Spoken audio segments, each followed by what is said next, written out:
Lejneya Rêveberiya Navendiya Dem Partî civiya di Rojevê de pêvajoya berdewam a derbarê pirsgirêka Kurd û qanûna çarçove ya got têpayîn vê mehê pêşkêşî parlamentoyê werekirin hene.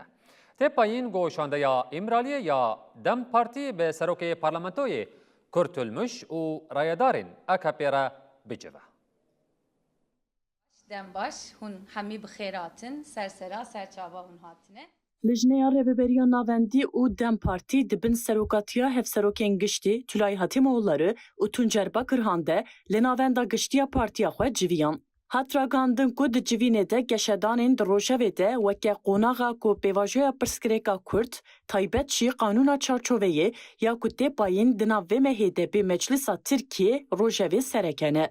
Dîsa di rojeva civînê de amadekariyên Kongreya Partiyê ya ku dê di meha Gulanê de were li darxistin, konferansên ku demên dawî de hatine li darxistin û mijarên ku di civînên Meclisa Partiyê de hatine nîqaşkirin jî hene.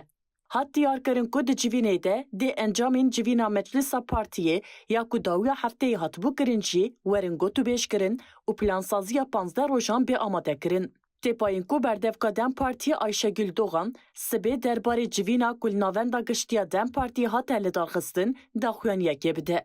Laliyê din têpayîn ku îro şandeya îmraliye ya Dem Partiyê bi serokê Meclisê Numan Kurtulmuş û cigirê serokê giştiyê AKP Efkan Alar'e bicive. 4-5 gündemimiz var, öyle söyleyelim. Gündemleri açmayacağız ama görüşme bittikten sonra yazılı bir açıklama